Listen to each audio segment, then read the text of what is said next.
ঝালকাঠিবাসী,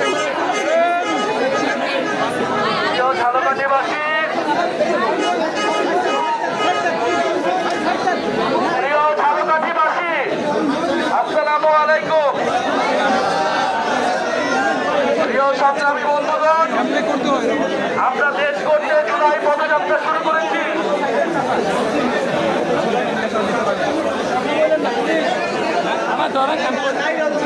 আমরা দেশ করতে জুলাই পদযাত্রা শুরু করেছি।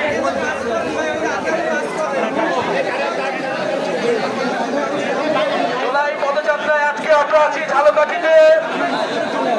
আপনারা একটু চুপ থাকলে সবাই শুনতে পারবে।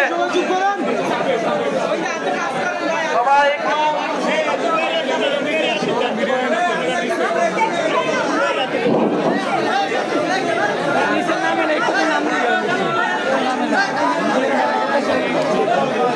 প্রিয় ঝালকাঠিবাসী,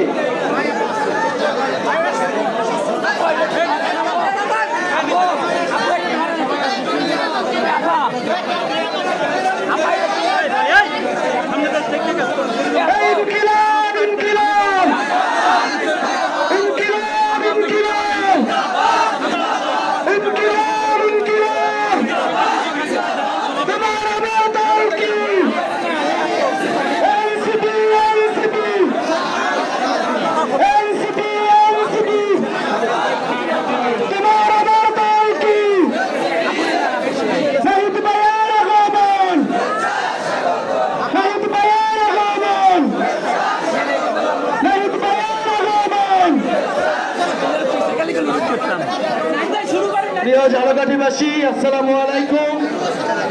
গণ অভ্যুত্থানের নেতৃবৃন্দ, জাতীয় নাগরিক পার্টির নেতৃবৃন্দ আজ ঝালকাঠিতে এসেছে, আপনাদের দুয়ারে এসেছে, আপনাদের কাছে এসেছে।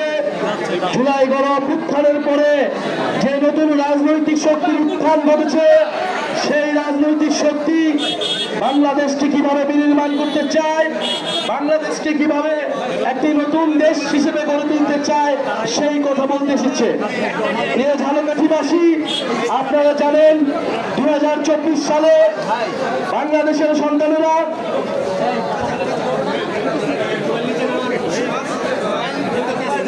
বাংলাদেশের ছাত্র জনতা বুকে রক্ত ঢেলে দেশের জন্য স্বাধীনতা এবং মুক্তি নিয়ে এসেছিল। ঝালকাঠিবাসীর সন্তানেরাও মুক্তি দিয়ে লড়াই করেছিল। আপনারা সেই শহীদদের কে স্মরণ করুন। আমরা সেই শহীদদের প্রতি দায়বদ্ধতা থেকে আপনার কাছে এসেছি যে বাংলাদেশে একটা ফ্যাসিস্ট সরকার, একটা স্বৈরাচারী সরকারের পতনের জন্য হাজারের উপরে মানুষ মৃত্যুবরণ করেছে, কয়েক হাজার মানুষ আহত হয়েছে। এত মানুষের আত্মত্যাগের পরে বাংলাদেশের মানুষ একটু ভালো থাকতে চায়। বাংলাদেশের মানুষ ভেবেছিল এত মানুষের রক্তত্যাগের পরে তার সমস্যার সমাধান হবে। আমরা বলেছিলাম একটা নতুন বাংলাদেশ লাগবে, শুধু আওয়ামী লীগ দেশ থেকে চলে গেলেই হবে না। আওয়ামী লীগের যে সিস্টেম, যেই দুর্নীতি, যেই চাঁদাবাজি, যেই মাফিয়ার সিস্টেম, সেই সিস্টেমকেও বদলাইতে হবে। কিন্তু আমরা দেখতেছি যে বাংলাদেশে সেই সিস্টেম এখনো বদলায় নাই। তাহলে আমরা আবারও রাজপথে নেমে এসেছি, আমরা আবার আপনাদের কাছে কথা বলতেছি, আমরা আবারও বলতেছি আমরা রাজপথে আছি, আমরা রাজপথে থাকবো। আপনাদের ঝালকাঠিবাসী নেতৃবৃন্দ ঝালকাঠি এলাকার সমস্যার কথা বললেন, নদী ভাঙনের কথা বললেন, দুর্নীতি মাদক কারবারের কথা বললেন, শিক্ষা এবং স্বাস্থ্য ব্যবস্থার যে বেহাল দশা তার কথা বললেন।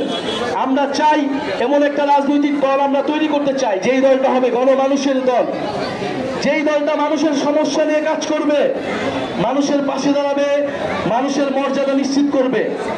আমরা কোনো চাঁদাবাজদের, সন্ত্রাসীদের, দুর্নীতি মাফিয়া ব্যবসায়ীদের কোনো দল হইতে চাই না। আমরা চাই যেই দল আপনার কথা বলবে, আপনার সমস্যার কথা বলবে এবং আপনার সমর্থনে যেই দল পরিচালিত হবে। জাতীয় নাগরিক পার্টি গণ অভ্যুত্থানের মধ্য থেকে তৈরি হওয়া সেরকম একটি দল। আপনাদের প্রতি আমরা বলতে এসেছি যে নতুন করে বাংলাদেশে ভয়ের সংস্কৃতি তৈরি করা হচ্ছে। বাংলাদেশে কথা বলতে গেলে থামিয়ে দেওয়ার চেষ্টা করা হচ্ছে, প্রশাসনকে দলীয়করণ করার চেষ্টা করা হচ্ছে। আমরা বলতে চাই, এই ধরনের ষড়যন্ত্র করে, এই ধরনের পায়তারা করে কোনো লাভ হবে না। বাংলাদেশের ছাত্র জনতা রাজপথে নেমেছে, রক্ত দিয়েছে, আবারও রাজপথে নামার জন্য প্রস্তুত রয়েছে। কিন্তু আমরা বারবার রাজপথে নামতে চাই না। আমরা দেশের ভিতরে বিভাজন চাই না। মতপার্থক্য থাকবে, প্রতিদ্বন্দ্বিতা থাকবে, কিন্তু দেশের স্বার্থে সবাই ঐক্যবদ্ধ হবে, এটাই ছিল আমাদের প্রত্যাশা। কিন্তু যদি জনগণের বিরুদ্ধে কেউ দাঁড়ায়, তাহলে তার সাথে ঐক্য করা কোনো সম্ভব নয়। প্রিয় ঝালকাঠিবাসী, আজকে আমরা অল্প সময়ের জন্য আপনাদের কাছে এসেছি, তাই হয়তো আপনাদের সব কথা আমরা শুনতে পারছি না। আজকে যারা উপস্থিত রয়েছেন, আলেম সমাজের যারা উপস্থিত রয়েছেন, আমাদের মা বোনেরা যারা উপস্থিত রয়েছেন, বৈষম্য বিরোধী ছাত্র আন্দোলন, বিপ্লবী ছাত্র তরুণরা যারা উপস্থিত রয়েছেন, এবং জাতীয় যুব শক্তি, জাতীয় শ্রমিক উইং এবং জাতীয় নাগরিক পার্টির নেতৃবৃন্দ, সবাইকে ধন্যবাদ জানাচ্ছি। ইনশাল্লাহ আমরা ঝালকাঠিতে আবারও ফেরত আসবো। ঝালকাঠিবাসীর পক্ষে জাতীয় নাগরিক পার্টি থাকবে, এদেশের ছাত্র তরুণরা দাঁড়াবে। আসসালামু আলাইকুম।